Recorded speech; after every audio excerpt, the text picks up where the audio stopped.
Bonjour tout le monde, bienvenue à ce nouveau rendez-vous de Folie douce. Ici Yvan Bugeaud. Aujourd'hui, je reçois Maître Denis Marcelet, qui est le curateur public du Québec. À l'Espresso et à l'Espresso allongé, Pierre Laporte nous amène son sujet, le bon stress. Notre invité en début de deuxième demi, Joanne Boutet, nous présente le Centre d'entraide émotion. Tout ça dans le menu de Folie douce cette semaine. Bienvenue chez nous.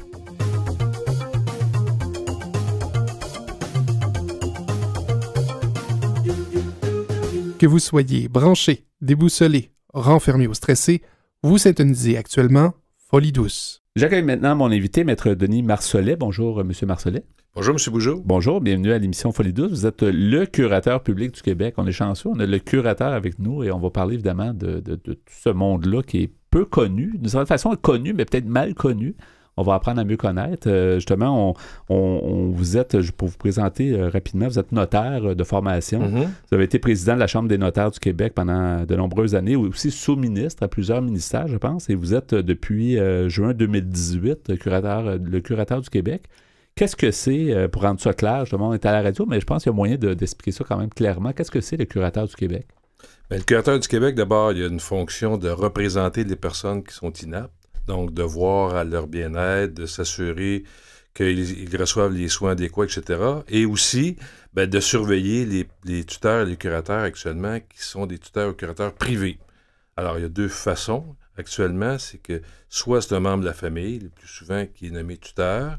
Et là, à ce moment-là, on a un pouvoir de surveillance sur l'administration du tuteur, autant sur les biens que sur la personne, ou un tuteur ou un curateur public, et c'est là que nous, on agit. OK. Parce que dans le fond, quand vous dites aussi les personnes inaptes, c'est à tous les niveaux, que ce soit cognitif, que ce soit inapte par cause de ma santé mentale, par cause de différentes problématiques. Là. Regardez, je vous donne quelques chiffres des principales causes d'inaptitude en matière de protection publique. Oui. 30%, c'est des problèmes de santé mentale. OK. 40% déficience intellectuelle. 6%, en fait, 3%, c'est traumatisme crânien. 20% maladies dégénératives. Et finalement, 6%, c'est autres. OK. Alors, vous voyez que le bloc de 30%, c'est des gens qui sont atteints de maladies mentales. Évidemment qu'il y a différents degrés. C'est pas toute personne qui est atteinte de maladies mentales qui a besoin d'un régime de protection. Alors, on peut être inapte sans avoir nécessairement un régime de protection. Ouais. Et lorsqu'on décrète que c'est nécessaire d'avoir un régime de protection, c'est qu'il y a un rapport médical, il y a un rapport psychosocial, et c'est le tribunal qui vient émettre un jugement à l'effet que telle personne est inapte et elle pourra être représentée par tel tuteur s'il est privé ou s'il n'y en a pas, mais c'est nous qu'on intervient à ce moment-là. Oui, sans faire un long historique, le curateur public du Québec existe depuis longtemps. Puis pourquoi avoir créé ça? Est-ce qu'effectivement, dans la société, on sentait qu'il y avait vraiment un manque? Là, les gens étaient laissés à eux-mêmes? Ouais. Écoutez, au moment de sa création, je n'étais pas né, je vous rassure. Ça fait très longtemps. On fête 75 ans d'existence du curateur cette année. Okay. Ouais. Ça a été créé à l'époque de Maurice Duplessis. Alors, reportez-vous dans le temps. Imaginez-vous qu'à l'époque, les gens qui étaient inaptes, qu'on appelait communément le fou du village, à l'époque, pour avoir le sentiment de protection de ces personnes-là, c'est déclaré inapte et il leur enlevait tous les droits, tout l'exercice des droits civils, et c'était une autre personne qui exerce la place. Ça émane de cette époque-là. Okay. Évidemment que ça a évolué, mais la loi que je vais vous parler tantôt, qui a été adoptée le 2 juin dernier, c'est une révolution. Là. C'est un changement de culture. C'est comme ça que ça a été présenté aussi. C'est un projet de société qui a été présenté. Puis, savez-vous qu'un projet de loi qui est voté à l'unanimité à l'Assemblée nationale par les temps qui courent, c'est assez rare. C'est assez rare. C'est une loi qui est adoptée de tous les partis. Il y avait une nécessité depuis longtemps. Je pense que les gens en réclamaient ça. Puis ça va être en application, je pense, en 2022, la loi. La loi, on se donnait une période de 22 à 24 mois pour bien mettre en place, parce que comme le changement est important, il faut gérer ce changement-là. Il y a un volet de communication aussi fort important parce qu'il faut informer non seulement les personnes visées, la population en général, les institutions, les ministères, et vraiment, là, ça va prendre ce temps-là pour faire en sorte de bien faire atterrir la loi. Et nous, on a promis aux parlementaires qu'on demanderait l'entrée en vigueur de la loi, qui était prévue dans 24 mois, le jour où on aurait le sentiment que tout est en place. Ouais. Et ça, c'est important. Alors, tout le monde va y trouver son compte. Le principe général de la loi, je reviendrai un peu sur le curateur, mais permettez-moi, le principe général de la loi qui a été adoptée, c'est que un des principes directeurs, c'est qu'on table maintenant, à partir de l'entrée en vigueur, bien sûr, sur les forces d'une personne et non pas d'abord sur ses limitations. L'effort qu'on va faire l'effort qu'on a fait dans toute la réflexion de la rédaction de la loi, c'est qu'à tous les fois, on se pose les questions pour dire on n'enlève pas l'exercice d'un droit à une personne si ce n'est pas nécessaire. Aujourd'hui, c'est un peu du copier-coller. Il y a tutelle, curatelle. Curatelle, on enlève dans la plupart des cas la totalité de l'exercice des droits. Et tutelle, ça dépend. Alors, la loi va faire en sorte, lorsqu'elle rentrera en vigueur, que dans tous les cas, il y aura une tutelle modulée. Alors, dans tous les cas, on devra, par le rapport psychosocial, le rapport médical, le tribunal devra se pencher pour déterminer quel droit qu'il est nécessaire de lui enlever.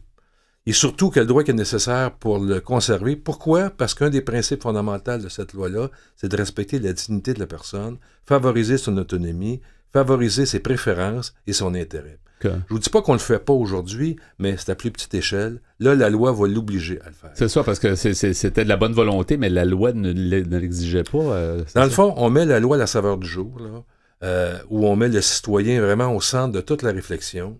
Et les lois ont été conçues antérieurement, pas nécessairement dans cette perspective-là. On concevait la loi, oui, évidemment. Non, mais l'intérêt ou les attentes de la population en général, c'est bien différent il y a 20 ans. Mm-hmm. Et le respect de la dignité d'une personne prend toute son importance aujourd'hui. C'était moins comme ça il y a 20 ans. Et c'est pour ça que cette loi-là est articulée autour de ce principe-là. Quels sont les changements? Est-ce qu'on peut faire comme une comparaison? Je ne sais pas comment vous voulez présenter ça, genre avant, après, ou avant la loi, ou peut-être peut-être juste avant, si vous permettez. Comme vous avez si bien dit que le curateur public est peu connu, juste d'abord en 10 secondes ou en 15 secondes, vous dire on est quoi, ça fait quoi. Oui, bien sûr. Alors, le curateur a un siège social à Montréal, ou 600 René-Lévesque. Il y a 4 divisions territoriales, Québec, Montréal sur la plage Jacques-Cartier, Longueuil et Saint-Jérôme. Il y a 12 bureaux satellites, parce qu'on est partout au Québec. On est présent donc dans 11 villes. On a plus de 750 employés qui sont répartis, évidemment, au siège social, mais aussi dans les bureaux satellites. On a évidemment développé depuis 75 ans, vous en conviendrez, des dizaines d'expertises dans le domaine de la protection des personnes inaptes. C'est quoi notre rôle? 3 rôles. On accompagne les familles lorsqu'une personne est nommée à titre de tuteur ou curateur privé. On accompagne et on surveille. On agit à titre de représentant légal lorsque la personne qui est déclarée inapte n'a pas d'autres personnes. Donc, c'est nous qui agissons à titre de représentant légal. Et, un rôle aussi important, on doit sensibiliser la population sur tous les régimes de protection. Et donc, ce qui fait en sorte qu'il y a au Québec actuellement 36 000 personnes adultes ayant une mesure de protection. Il y en a 13 400 qui sont le régime public. Donc, on a 13 400 personnes que nous, on s'occupe à tous les jours. Là. Donc, la grande majorité, c'est du privé, en fait. C'est des proches. Pas vraiment. Non, pas vraiment, parce qu'il y a 13 400 sur les 36 000 que c'est nous qui prenons soin de la personne concernée. Il y a 9 500 qui sont sur régime privé, donc il y en a un peu moins. Okay. Et il y a 13 000 personnes qui sont sous mandat homologué. Parce qu'il y a un autre aspect, c'est les mandats de protection. Vous savez c'est quoi? C'est lorsque... À partir du moment où on a notre capacité, on rédige un mandat, puis on dit si jamais je deviens inapte, je veux que telle personne gère mes biens. Donc, on choisit à l'avance notre tuteur indirectement par le mandat.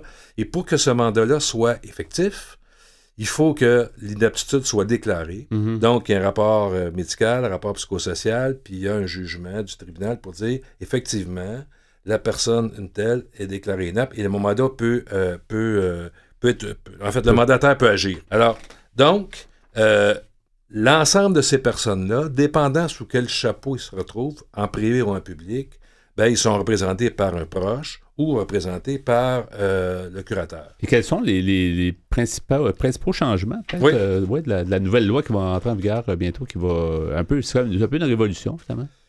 D'abord, il y a une mesure, ça s'appelle la mesure d'assistance, qui n'existe pas au moment de la loi actuelle, qui va évidemment rentrer en vigueur le jour de l'entrée en vigueur en quelque part en juin 2022. Cette mesure-là, puis ça va intéresser les gens qui sont atteints à différents degrés de maladie mentale.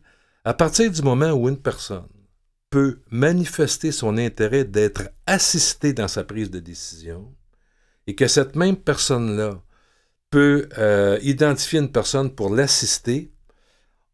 On appelle ça une mesure d'assistance. Cette mesure va se faire au sein du curateur public ou par le biais d'un notaire ou d'un avocat. Lorsqu'elle sera s'offrée devant le curateur public, aucune judiciarisation, ça ne se fait pas devant le tribunal, aucun frais. Alors, je donne un exemple rapidement. C'est vraiment une mesure phare de notre loi. J'ai mon père, par exemple, qui, on peut dire qu'il manque quelques outils dans son coffre à outils. Appeler, par exemple, à un ministère pour demander l'information sur un avis de cotisation qu'il vient de recevoir, faites la 2, faites la 3, faites la 4, là, comprendre le langage spécifique d'un ministère, c'est difficile, fait qu'il me demande, est-ce que tu veux appeler pour moi pour avoir de l'information? Moi, si j'appelle, la première chose que le ministère ou l'organisme ou la banque va me demander, êtes-vous un représentant légal de votre père? Actuellement, c'est comme ça. C'est ça. La mesure d'assistance va faire en sorte qu'on va venir légitimer le rôle de l'assistant et faire en sorte que moi, quand je vais appeler le même organisme, la même banque, je vais dire « Je suis un assistant, voici la lettre qui m'identifie comme assistant de mon père. Je suis inscrit dans un registre public des assistants, si vous voulez consulter le registre pour savoir si je suis toujours assistant. Et là, le fils... pour pouvoir demander de l'information nécessaire pour l'expliquer à son père, que son père prenne la décision. Voilà. Ça va se faire plus rapidement. Pensez à tous les proches aidants. Tous les proches aidants qui veulent aider, évidemment, leur personne, mais qui sont toujours confrontés à ce ne sont pas des représentants légaux. Ouais. Et ils ne peuvent pas avoir d'informations. Alors, si ces mêmes personnes-là peuvent être des assistants, parce que la personne qui prenne soin est en mesure d'identifier, de manifester sa volonté, bien, cette mesure d'assistance-là, c'est nouveau. Ça va être créé avec ce projet de loi-là. Autre mesure importante, actuellement, il y a les tutelles, curatelles, puis le régime qui protège les majeurs. Avec la loi, il va y avoir juste un régime. Régime de tutelle. Les gens, c'est... Quand on demande aux gens, comprenez-vous les régimes de protection, c'est mélangeant, tutelle, curatelle, privé, public, tout le monde est perdu. On ne sait plus on est dans quel régime. Donc alors là, la loi, on établit un seul régime, un régime de tutelle, et cette tutelle-là devra être modulée en fonction des capacités et des limitations d'une personne. Alors, ça, c'est un changement aussi important. Donc, dans chaque cas, on va accoler un régime de protection à une personne qui va lui être propre et qui va reconnaître ses capacités. Donc, on n'enlèvera pas l'exercice de ses droits sur des droits qu'il va pouvoir exercer, puis on va limiter juste sur les endroits ou sur les droits qu'il ne peut plus exercer. Ouais. Il reste peu de temps. Ça passe extrêmement vite, malheureusement, mais il y a moyen, avec l'Internet, d'en savoir plus et d'appeler aussi, je pense, parce que le curateur public, c'est effectivement une organisation qui est là pour nous, pour les Québécois. Donc, comment on peut, quel site web on peut consulter? Bien, il y a le site web du curateur. Là. Vous allez voir que si vous allez sur le web et vous adressez au site web du curateur, vous allez trouver un onglet qui va vous donner l'information sur la loi. Il y a aussi un numéro 800 qui va vous permettre d'appeler et avoir toutes les informations relativement à la loi. Je vous donne le numéro. Ouais. C'est 1-844 le curateur. C'est pas compliqué. Simplement. 1-844 le curateur. On est habitué de dire un 800, là, mais c'est 1-844 le curateur. Il y a les médias sociaux. Vous pouvez nous suivre dans les médias sociaux. En cherchant curateur public du Québec, vous appelez, oui. c'est sûr. Là. Il y a une infolette qui s'appelle Mieux protégé, que vous pouvez vous abonner. Allez sur Facebook, vous allez voir tout ça. Il y a beaucoup de documentation. Oui, merci beaucoup. Donc, M. Marcellet, curateur public, Denis Marcellet, curateur public du Québec, merci de nous avoir informés là-dessus. Puis on va certainement de se reparler avec la nouvelle loi qui rentre en... Il y a certainement des choses qui vont être à préciser ou en tout cas à donner comme information. Merci beaucoup d'avoir été des nôtres. Je vous remercie de m'avoir invité. Merci et bonne continuation. Merci. Au revoir. Folie douce est aussi présent sur Instagram. Venez nous voir. Nous voici maintenant rendus au Bloc Espresso. Bonjour Pierre Laporte. Salut Yvan. Ben salut, aujourd'hui, le bon stress. Il y a du bon stress, ça. Ben oui, les spécialistes, d'ailleurs, s'accordent pour dire que le stress, c'est quelque chose de nécessaire. Oui. Parce que c'est ça qui peut nous sauver d'un danger. Oui. Si on le voit comme ça, mais des fois, on peut le subir. Là, il y a beaucoup de gens qui subissent, sont très stressés. Là. Exactement, c'est de trouver l'équilibre. En fait, c'est de ne pas accumuler le stress trop longtemps ou sans raison. Là, ça peut être très dommageable pour la santé. Mais puis il y a beaucoup de spécialistes qui se sont penchés là-dessus et qui continuent de le faire. Mais je vais te lire un article écrit par le professeur J. Deep Baines de l'Université de Calgary. Et ça, j'ai pris ça sur le site innovation.ca, soit la Fondation canadienne pour l'innovation. Alors, ce monsieur Baines nous dit « Personne n'est à l'abri du stress, qu'il soit causé par des contrariétés quotidiennes, soit des embouteillages ou des appareils qui refusent de fonctionner, des ordinateurs aussi, je pourrais rajouter. Ouais, ça arrive souvent. Ou par des événements qui nous touchent profondément, comme le décès d'un être cher, un divorce ou une perte d'emploi. Or, peu importe l'élément déclencheur, la réponse initiale de l'organisme et du cerveau à une situation stressante est systématiquement la même, soit le rythme cardiaque et la tension artérielle augmentent alors qu'une montée d'adrénaline produit une source exceptionnelle d'énergie. Ouais. Le stress peut être un stimulant positif pour le cerveau. Après tout, il provoque une réaction primitive et évolutive qui nous pousse à nous jeter sur le côté pour éviter une voiture ou à nous échapper d'un immeuble en feu.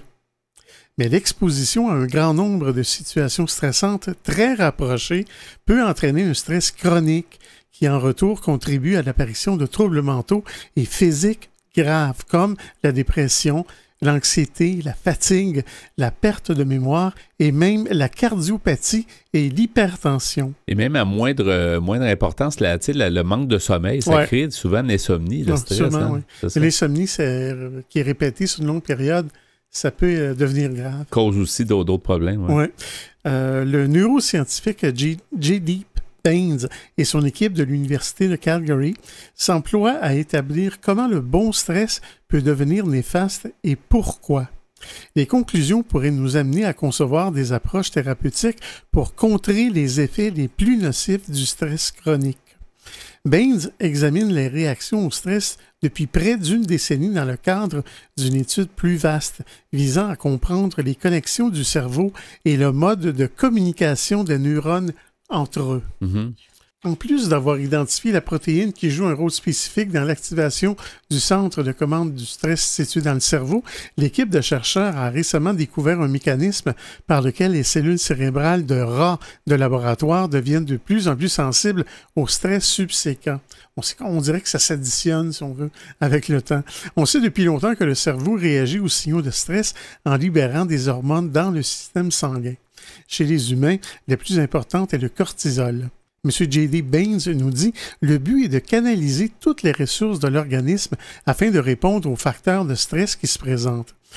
Qui plus est, ce système de réponse est également autorégulateur. Une fois que les hormones nous ont aidés à faire face à la source de stress, elles prescrivent au centre de commande du cerveau d'interrompre le processus. Ouais. L'équipe de chercheurs a également découvert que les signaux de stress parvenant au cerveau laissent une empreinte moléculaire qui dure environ une semaine sur les cellules de ce centre de stress. Ces cellules marquées répondent ensuite à de nouveaux agents stressants de façon amplifiée en sécrétant davantage de cortisol. Si le phénomène se répète fréquemment, le système de blocage naturel du centre de commande cesse de fonctionner, ce qui prédispose de façon permanente le cerveau à devenir surexcité. M. Baines nous dit, lorsqu'on est constamment exposé au stress au travail ou dans sa vie personnelle, le cerveau demeure en état d'hypervigilance, ce qu'il ne faut pas. C'est ainsi que le stress peut devenir chronique. Ces conclusions pourraient utilement mener à la création de nouveaux traitements médicamenteux permettant d'effacer l'empreinte laissée sur les cellules du cerveau par la réponse initiale au stress, ou à tout le moins d'en réduire la durée. Il faudrait toutefois y arriver sans inhiber le rôle physiologique bénéfique joué par le cerveau pour nous aider à combattre le stress. Baines croit que ces recherches pourraient également jeter un nouvel éclairage sur l'état de stress post-traumatique qui se manifeste parfois chez les soldats de retour de mission, entre autres. Un sujet dont on a déjà parlé. C'est un stress, effectivement, qui peut s'accumuler et puis qui peut devenir très dommageable. Ouais. Oui. Il nous dit ce qui est troublant en ce qui concerne le stress post-traumatique, c'est que les personnes qui ont été exposées à un événement particulièrement traumatisant se portent généralement bien après avoir quitté le lieu de la tragédie. Puis, quelque chose vient raviver le souvenir de l'événement traumatique, de même que la réaction au stress qui l'accompagnait. Ce qui fait foi de l'étonnante capacité de l'organisme à se remémorer les situations stressantes. Nous pensons que le mécanisme d'amorçage que nous avons découvert pourrait nous aider à mieux comprendre ce qui se produit. Or, de nombreux points d'interrogation subsistent, à savoir notamment si certains facteurs de stress, soit économiques ou émotifs par exemple, ont plus d'impact sur le cerveau humain que d'autres. Il nous dit que c'est une question complexe. Ce que nous savons, par contre, c'est que peu importe le facteur de stress en cause, l'organisme réagit de la même manière en ce qui concerne la libération d'hormones. Une fois que le cerveau a identifié une source de stress, que ce soit l'autobus qui fonce sur nous ou une faillite imminente, le même mécanisme se déclenche pour nous protéger de la menace perçue. Alors, je vais m'arrêter ici et je poursuivrai sur le sujet un peu plus tard. Oui, à l'Espresso allongé, le bon stress demeure des nôtres. À venir dans l'émission, notre invité est Joanne Boutet du Centre d'entraide Émotion. À l'Espresso allongé, Pierre Laporte poursuit avec le bon stress. Pour nous trouver sur les divers réseaux sociaux, cherchez Folie Douce Radio. Vous écoutez actuellement Folie Douce, leader en santé mentale depuis 1991. Folie Douce, une communauté, une radio. Vous écoutez l'émission Folie Douce, une expertise en santé mentale depuis 1991. J'accueille maintenant mon invité, Mme Joanne Boutet. Bonjour, Mme Boutet. Oui, bonjour. Bonjour, bienvenue à l'émission Folie Douce. Vous êtes coordonnatrice du Centre d'entraide Émotion. C'est une ressource qui se situe à Québec, je pense, hein? Oui, exactement. Plus précisément à la Pointe-Sainte-Foy, un secteur de Québec où il y a un petit peu moins d'organismes communautaires. Oui. Ce qui est intéressant, je veux remercier une utilisatrice de Facebook qui nous a suggéré votre présence. C'est quand même, vous pouvez être flatté, là. C'est certaine Sabrina qui nous a dit, je vais vous lire ce qu'elle nous écrivait sur Facebook, ça nous a donné le goût de vous inviter. Elle dit, la personne idéale sur votre plateau, c'est une sur le terrain direct qui côtoie quotidiennement des personnes vulnérables et qui est au centre des organismes en santé mentale, puis elle vous nommait, donc Joanne Boutet. Alors, c'est flatteur, et puis on était intéressé à avoir plus de détails justement sur votre ressource. D'accord.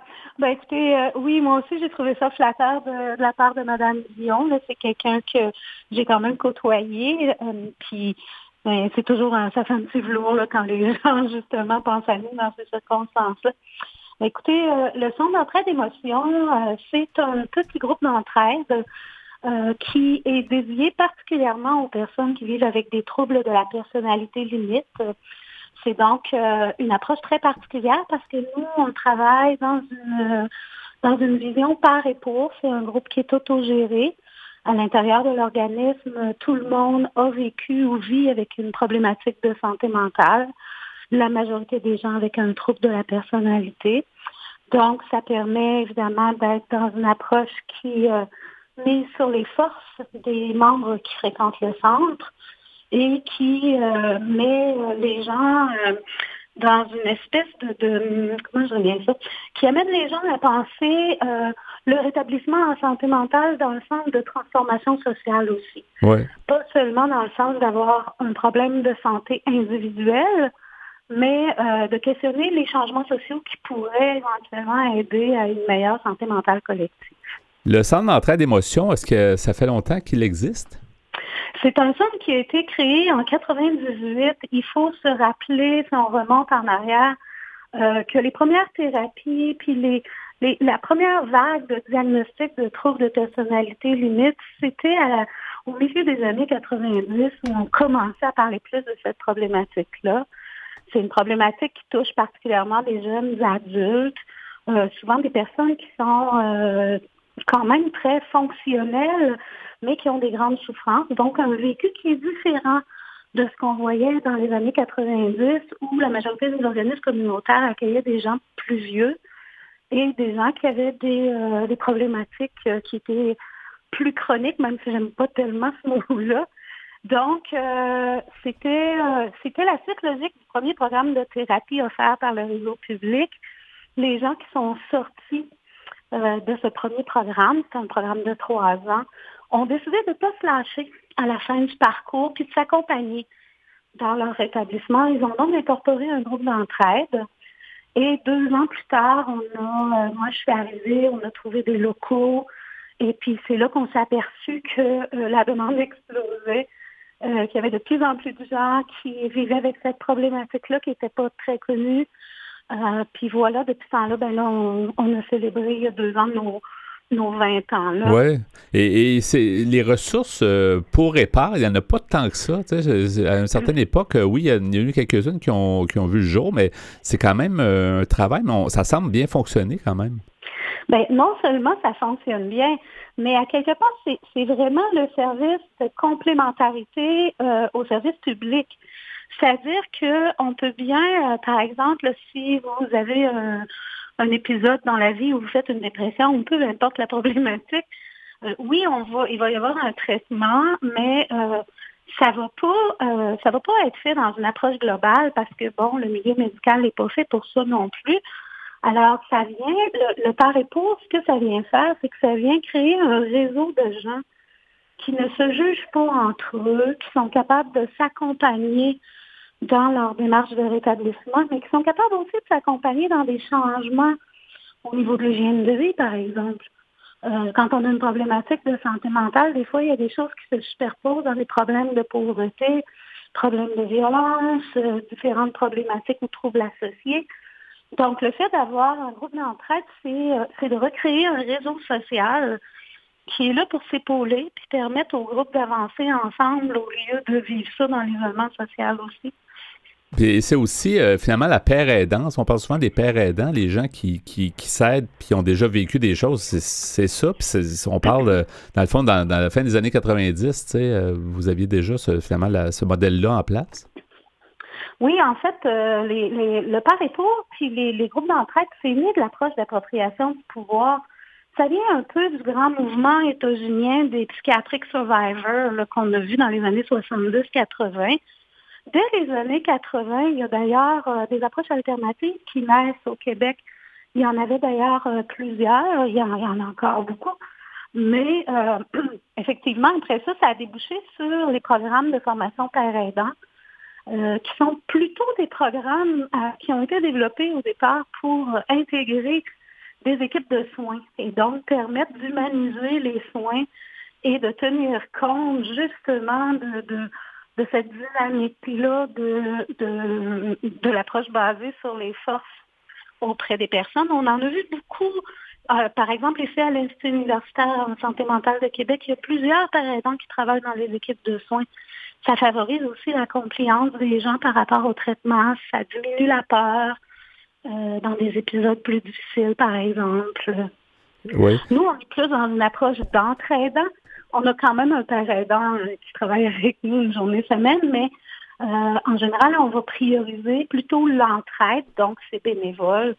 Les gens arrivent et ils partagent entre eux le type d'aide et de support qu'ils sont capables de s'apporter. Oui. Au Centre d'entraide d'émotions, comment vous pourriez qualifier les gens qui viennent justement participer à vos activités? Est-ce que ce sont des gens de différents âges, de différents milieux? Comment vous pourriez les définir? Ben, je dirais qu'on a un peu deux, je ne veux pas parler de clientèle, on a deux types de membres. On va avoir les gens qui arrivent parce qu'ils sont référés au niveau de notre majeur, donc du trouble de personnalité. À ce moment-là, on parle d'une grande majorité de femmes, souvent des femmes qui sont plus jeunes que celles qu'on va retrouver dans d'autres organismes en santé mentale. On travaille beaucoup, nous, en accueil avec du 18-35, 18-40. On accueille aussi parce qu'on est quand même à Sainte-Foy, un endroit où il n'y a pas tellement de ressources communautaires. On accueille toute problématique de santé mentale. Et à ce niveau-là, on va chercher des gens qui sont peut-être un petit peu plus âgés, puis des messieurs qui souvent ont vécu beaucoup d'isolement parce que ils n'allaient pas nécessairement venir fréquenter des organismes dans le centre-ville, par exemple. Oui. Et quand on parle d'activité, comment on peut présenter? Est-ce que c'est une semaine qui est assez type chez vous? Bien, comme on est un petit groupe, c'est sûr qu'on est aussi extrêmement flexible. On travaille dans le respect des forces. Donc, nous, s'il y a quelqu'un qui arrive à la ressource et qui nous dit, moi, je fais de la méditation pleine conscience, j'aimerais ça, partager ça. Le mois suivant, on va avoir un atelier de méditation pleine conscience. C'est pas un problème. En règle générale, on garde toujours, et c'est ça le pilier du centre, a un groupe de sport et d'entraide qui se tient le jeudi soir pour nos gens en trouble de personnalité limite. On le tient en soirée justement pour que les gens qui vont à l'école, qui travaillent, puissent avoir accès. On a aussi un volet sécurité alimentaire, c'est-à-dire, on parlait tantôt d'approche globale, bien s'alimenter, ça fait partie du rétablissement aussi. Donc, on a un atelier de cuisine, on a des ateliers d'art, on a, des ateliers d'écriture, des clubs de marche. En fait, les activités, c'est un prétexte à mettre les gens ensemble aussi, puis avoir du plaisir. Là. Exactement. Depuis que vous êtes là, ça fait quand même longtemps, vous disiez, vous êtes quand même arrivé dans les débuts. Ça a évolué comment, le centre d'entraide d'émotions, d'après vous? Qu'est-ce qui a été les meilleures évolutions, peut-être, à ce niveau-là? Bien, je dirais que par rapport à moi, quand je suis arrivée en juin 2000, à cette époque-là, le diagnostic avec lequel on travaille était très mal desservi. On avait des gens qui arrivaient avec beaucoup d'automutilation. On travaillait avec des gens qui étaient suicidaires quasi au quotidien. Les gens avaient pas... il y avait beaucoup de préjugés qui étaient reliés à ce diagnostic-là aussi. La démystification, puis le fait qu'on en parle, puis tout ça, ça permet que les gens nous soient référés beaucoup plus rapidement.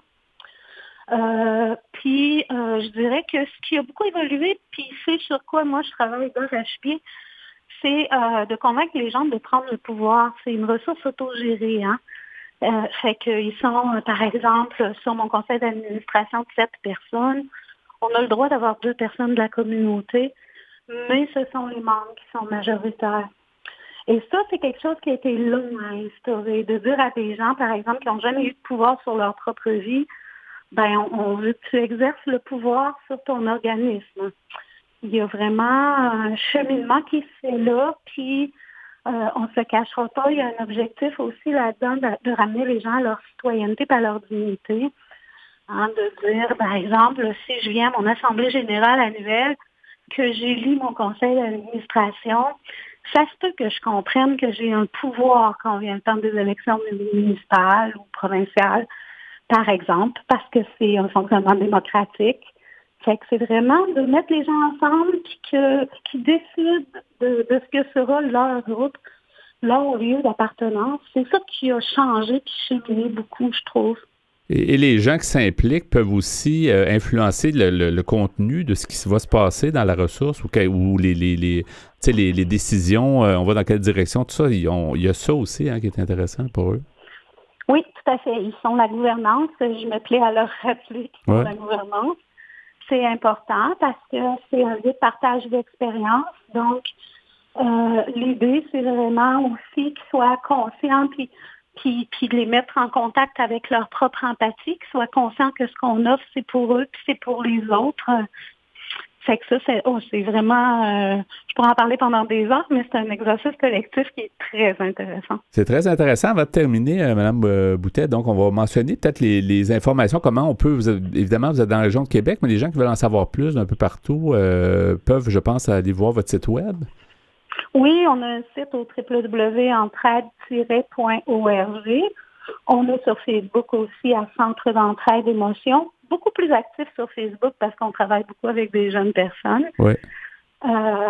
Voilà. C'est la bonne façon de vous contacter, en fait, d'en savoir plus sur ce que vous faites. Merci beaucoup d'avoir été des nôtres. C'était intéressant d'en apprendre plus sur votre organisation. Puis on remercie encore la Sabrina, en fait, Dion, qui nous a suggéré. Je pense que c'était fort intéressant. Effectivement, elle avait raison. On est bien content de vous avoir eu à l'émission. C'est moi qui vous remercie. C'est toujours un plaisir de pouvoir justement parler de ce qu'on fait. Merci beaucoup et bonne continuation. Merci à vous aussi. Au revoir. Vous écoutez présentement l'émission Folie douce, le rendez-vous hebdomadaire radiophonique traitant de santé mentale. Nous poursuivons au micro à l'émission Folie douce avec le sujet le bon stress. Pierre, tu as entamé plus tôt à l'émission. Oui, on a vu qu'il y avait des bons côtés au stress, en autant que c'est pas sur une longue période. Mais c'est dur à gérer. Je ne sais pas s'il donne des trucs dans ton article, mais c'est dur à gérer le stress. Hein? Non, je pense qu'il n'y a pas vraiment de... Sans me dire, il faut que vous fassiez un peu la vidange régulièrement là, pour pas que ça s'accumule. C'est facile à dire. C'est facile à dire, mais c'est pas facile à faire. En pratique. Maintenant, selon un autre article que j'ai trouvé sur le site arcturius.org, les 10 métiers les plus stressants du monde. Oh. Rapidement, si je te posais la question, est-ce que tu as une idée quels sont les métiers les plus stressants? Rapidement. Il y en a un, il me semble, j'avais lu que c'était contrôleur aérien. Je pense que c'en est un, là, des 10. Je pourrais peut-être pas dire les autres. T'es pas loin. Il y a sûrement, genre policier, des choses comme ça. Là, puis, écoute, je vais te laisser lire la liste. J'imagine qu'on pourrait en parler longtemps. Je dirais que tu en as un et demi. Un et demi? OK. Alors, ce qu'on dit dans cet article, qui vient, j'ai dit, le site Arcturius, alors, parmi les 10 métiers les plus stressants du monde, il y aurait, en premier rang, ce serait les militaires. On peut s'en douter, oui. Le rôle de l'armée est de se préparer à la guerre lorsqu'elle n'y est pas déjà. Un affrontement armé est dès lors une des situations les plus angoissantes qui soit. Au beau milieu d'un conflit, la vie revêt alors une toute autre valeur. Sur le plan psychologique, un tel environnement peut provoquer des dommages sévères et irréversible. Les chiffres nous indiquent que parmi les soldats en première ligne, il existe un taux élevé de troubles psychologiques. Beaucoup de stress post-traumatique, c'est ça? On pourrait s'y attendre. Ouais. Le deuxième métier le plus stressant, c'est les pompiers. On nous dit que les pompiers sont également souvent exposés à des risques sérieux. Ainsi, une grande partie de leur travail s'effectue dans un contexte marqué par de forts enjeux et un faible contrôle de la situation.